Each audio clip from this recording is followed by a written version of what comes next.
So I want you to be now super uncomfortable and watch this video of an interaction between him and none other than Diddy.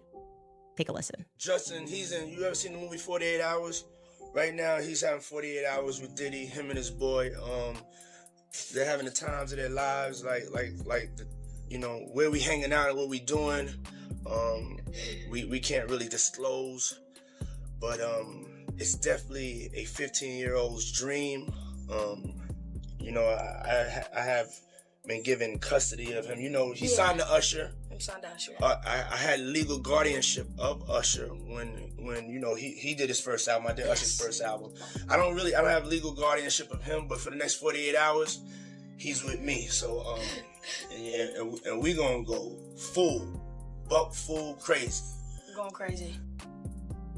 So young Justin Bieber, who was signed by Usher, involved with Scooter Braun, now all of a sudden he's being put in the hands of Diddy, who, it is true, he became the legal guardian for Usher. You can look up all of the allegations of what Diddy did to Usher. A lot of this coming out via multiple lawsuits that essentially, if we were to put it in a nice context, or at least use a euphemism for something that's really disgusting, the allegations are essentially that Diddy very much initiated Usher into Hollywood. Diddy bought his son a Bentley. Maybe, he could buy you one also while you're out. Got me a Lamborghini. That's nice. I haven't gotten it yet, though. Yeah, I know. When is that coming, that Lamborghini? We talked about this last time. He had the Lamborghini for a day or two, and he had access to the house, and he knows better than to be talking about the things that he does with Big Brother Puff on national television.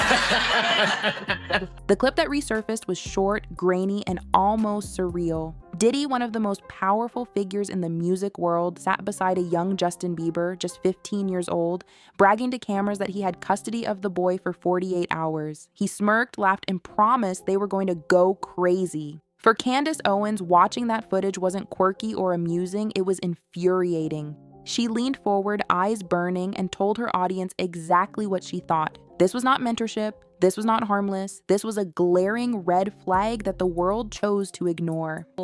Unearthing videos of Justin Bieber at Diddy parties. Now, Justin Bieber was obviously extremely young when he entered the industry, extremely innocent when he entered the industry, an industry that he did not quite understand as a boy who just knew how to sing and play the guitar and just did both of those things on YouTube. And then he was scooped up, and suddenly he was a part of people like Diddy going after him and saying, hey man, why don't you pick up my phone calls? There's actually a video of that. Diddy and Justin Bieber looks to be like 15 years old and said, why aren't you picking up my phone calls? And he's like, oh, I know you were trying to contact me through people and I don't have your number. And the next thing we know, Justin is at Diddy's parties. What's up, man? You good? I'm good. How are you? All right, young brother, everything's good? Everything's Selling great. out arenas and everything? Yeah. Starting to act different, huh?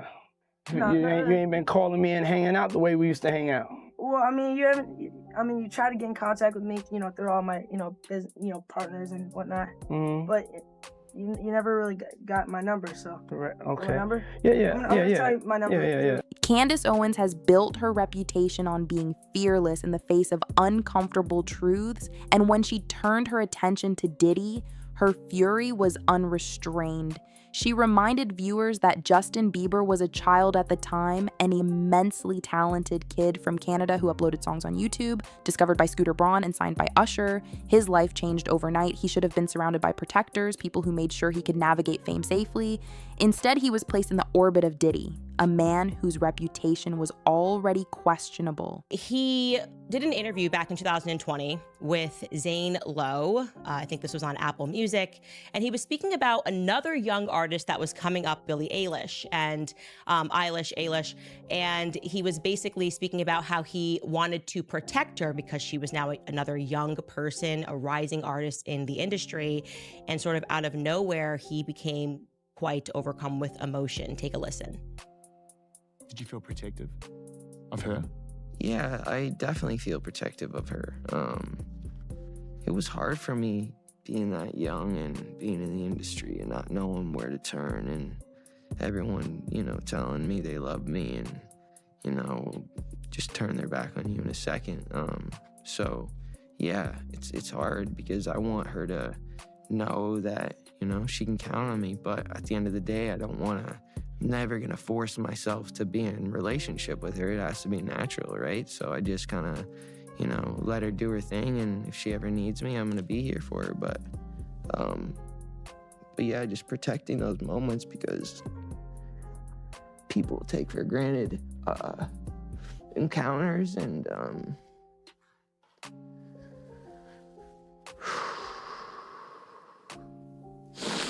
yeah. So yeah, I just want to protect her, you know.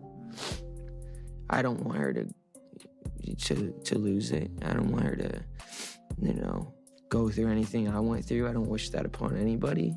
So yeah, if she ever needs me, I'm just a call away. I'm not even kidding. Watching that clip makes me emotional because he is saying so much without really saying anything. And in this one video, it looks like whatever Justin is doing, and I'm not going to show it out of just respect for the fact that I truly believe that Justin Bieber is a victim, but whatever he is doing in this video with Trey Songz and Odell Beckham Jr.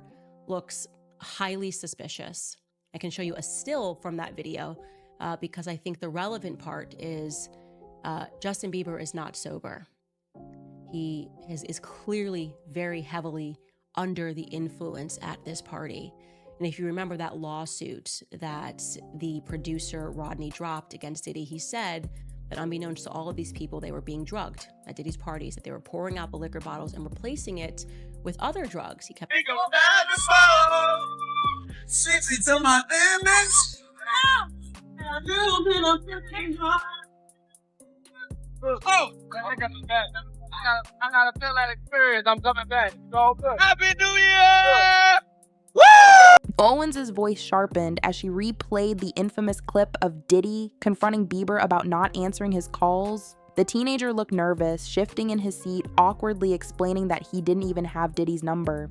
Bieber laughed uncomfortably, but it was clear he wasn't at ease. Diddy pressed, insisting they needed to spend more time together. Candace stopped the footage and looked directly into the camera.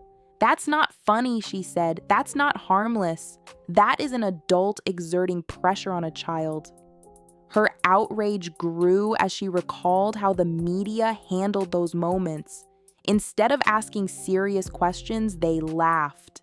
They treated Bieber's discomfort as a punchline, painting Diddy's behavior as eccentricity. Owens slammed this as one of the biggest failures of journalism. "The media saw the signs," she said, "but they chose silence.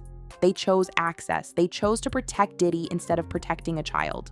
I did not realize that you can quite literally draw a direct line from Prince to Michael Jackson to Ye, and then now to Justin Bieber and the things that they have been saying. I just want to, you know, talk about this thing and see if we can't make it more fair.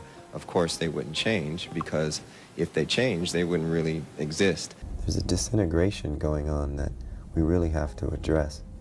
Our values have been lessened to a great degree. People can say all they want to, that there's no reason for these kids to listen to music and then go shoot somebody. But, you know, there's something that's triggering these buttons. Record companies really, really do conspire against their artists. They steal, they cheat, they do whatever they can. We can't just say, oh, it's okay for people to like super complicate deals and to collude on deals and to not look at us as human beings, as artists and athletes and actors, that we have to be willing to like stand up for that to be able to change something. If they cannot control you, they will ruin you. So I started thinking over this weekend, what if we just stopped for 1 second accusing all of these artists of being crazy, and instead we started actually investigating some of the things that they've been saying? To my limits. Oh, I got the bad. I gotta feel that experience. I'm coming back. It's all good. Happy New Year! Woo! Months ago, I was really struggling mentally and emotionally, and just there was so many things that were adding up, and I wasn't able to enjoy any of the things that I owned. That stuff's not gonna matter to you. None of the actual things did anything, because I was so hurt and I was so confused and I was so sick, and there was all these things, and I was like, I can't, you know, there's like you just can't, like you said, you can't enjoy the actual physical, tangible, like, things that money offers, right? Like, it really had to come from within. So that's I guess our perspective. And she reminded her audience that this wasn't a one-time occurrence. Diddy himself admitted in past interviews that he had once been the legal guardian of Usher when Usher was starting out. At the time, people brushed it off as a funny anecdote. But now, in light of lawsuits and testimonies, it looks more like a disturbing pattern. This man has consistently placed himself in the lives of young rising stars, Candace said. That is not coincidence. That is deliberate. Candace grew visibly furious as she shifted to Bieber's later years. In 2020, during an interview with Zane Lowe, Bieber broke down crying while talking about Billie Eilish. He said he wanted to protect her from what he went through. He didn't say Diddy's name, but Owens said his tears spoke volumes. Justin Bieber didn't need to name names, she said. His pain told the story, and we all know who was there at the start of that story. She replayed that heartbreaking clip of Bieber sobbing, reminding viewers that this was a grown man still carrying scars from his teenage years. Think about that, she said, her voice rising. Years later, he's still crying about what happened when he was 15. That's not stress. That's trauma. Owens then connected the dots with Diddy's empire of wealth and influence. She explained how his luxury lifestyle, jets, mansions, cars, endless displays of wealth, wasn't just for show. It was a tool. He used it to impress, to lure, and to maintain control. Even parents dazzled by his success believed their children were safe with him. But they weren't, she said. They were being placed into situations no child should ever be in. The lawsuits now piling up against Diddy painted a damning picture. Owens walked her audience through the testimonies, describing an empire built on intimidation, control, and silence. These weren't rumors, they were sworn accounts. And when you place them alongside the footage of Bieber, the pattern is undeniable. Diddy didn't just stumble into these situations, he orchestrated them. He built an environment where he was untouchable, where silence was enforced, and where young talent was vulnerable. Candace's fury boiled over when she accused the industry itself of complicity. Managers, executives, agents, they all saw what was happening. They saw Bieber's nervous laughter. They saw the strange relationship with Diddy. They saw the parties he attended at an age when he should have been nowhere near them. But they stayed silent because Diddy was too powerful. They let it happen, Owens thundered. They sold out a child for money and influence. Her anger turned to disgust as she slammed the media once again. She said the same outlets now rushing to cover Diddy's legal troubles were the ones who once celebrated him, praised him, and laughed off the red flags. You don't get to rewrite history, she said. You knew. You all knew and you said nothing. Owens then shifted to the public reaction. She said people are no longer fooled. Social media erupted with outrage as old clips resurfaced, with countless voices pointing out that Bieber's discomfort had been visible all along. The public sees it now, she said, and once people see the truth, you can't put the genie back in the bottle. Her fury grew sharper as she warned what this means for the future. If we don't hold Diddy accountable, it will happen again, she said. Another child, another rising star, another life damaged while the world looks away. We cannot let that happen. Candace's commentary was relentless. She said Diddy's acquittals in the past, his ability to dodge accountability, were not proof of innocence. They were proof of power. Not guilty doesn't mean innocent, she declared. It means powerful. And we need to stop confusing the two, she reminded viewers of the bigger picture. This isn't just about one man, it's about a system that normalizes predatory behavior, that shields the rich, that sacrifices children for profit. Diddy is the face of that system, she said, and it needs to fall. Her fury reached its peak as she looked into the camera, her voice shaking with anger. Justin Bieber was a child, she said, and the fact that we let him be placed in those situations is a stain on all of us. But the blame doesn't fall on him. It falls on Diddy and on every single person who protected him. Candace concluded by vowing that she would not stop exposing the truth. She promised to continue digging, to continue speaking no matter how uncomfortable it made people. Diddy built an empire on silence, she said, but silence is broken now. And once the truth comes out, it doesn't stop. She leaned back, her fury still burning. History will not remember Diddy as a legend, she said. It will remember him as a cautionary tale of how power corrupts, how silence destroys, and how one man's empire collapsed under the weight of the truth. After unleashing her fury at Diddy and the system that protected him, Candace Owens turned her focus to the aftermath of the revelations. She explained that exposing Diddy wasn't just about looking back, it was about confronting what's still happening in the industry today. She pointed out that Justin Bieber's story should have been the final warning, the wake-up call that forced Hollywood to change. But instead, the same patterns persist. If the industry was willing to protect Diddy for decades, she said, how many others are being shielded right now? She raised the issue of accountability, not just for Diddy, but for everyone who enabled him. Candace argued that lawyers, publicists, media outlets, and executives all share responsibility for the damage that was done. You don't get to stand in the shadows and pretend you're innocent, she declared. If you knew and you stayed silent, you are part of this. She described how silence doesn't just protect predators, it destroys victims by isolating them, making them feel like no one will believe them. Candace also addressed the role of fans. She praised the people who had always sensed something was wrong, who noticed Bieber's discomfort in those old interviews and spoke out online. For years, they were dismissed as conspiracy theorists or trolls. But now, as lawsuits and evidence pile up, their voices are being vindicated. You were right all along, she told them. You saw the red flags when no one else wanted to. She urged fans to continue demanding transparency and accountability, saying that public pressure is one of the only forces powerful enough to counter Hollywood's silence. Owens then turned to Diddy's legacy. She predicted that no matter how many lawyers he hires or how many verdicts go his way, history will not be kind to him. His name, once synonymous with success and luxury, is now tied to suspicion and scandal. You can buy influence, she said, but you can't buy a legacy. And his legacy is already destroyed. She reminded her audience that the internet never forgets. The footage of Bieber at 15 will always exist. The testimonies will always exist. Every time his name is mentioned, she said, oh boy, people will remember the truth. Her fury transformed into determination as she called for systemic reform. She said Hollywood must no longer be allowed to operate in shadows. Contracts with minors should be transparent.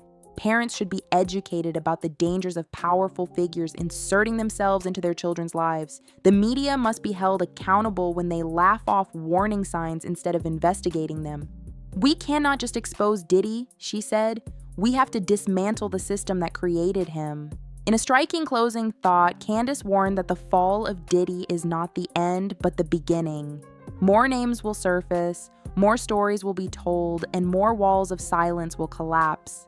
This is bigger than one man, she said. This is about every star who was chewed up and spit out by an industry that valued power over protection. And it's about making sure it never happens again. Candace Owens also touched on how the Diddy scandal forces us to rethink the culture of celebrity worship. She said the public has been trained to see fame and fortune as proof of virtue, when in reality those things often shield wrongdoing. We elevate these stars, hand them unlimited influence, and then we act shocked when they misuse it, she said. The problem isn't just Diddy. The problem is the culture that allows a man like him to be untouchable for so long. She argued that accountability must also come from the audience. Fans can no longer blindly support celebrities just because they release hit songs or throw lavish parties. We have to stop excusing red flags because we like someone's music, she said firmly. Owens insisted that cultural change requires people to think critically about who they support, who they defend online, and who they allow to hold influence. Finally, Candace warned that the reckoning will be uncomfortable, more names will surface, more uncomfortable truths will come to light, and more idols will fall. But she said that's the only way forward. If tearing down false idols is what it takes to protect the next generation, she concluded, then so be it. The truth will hurt, but the silence hurts more.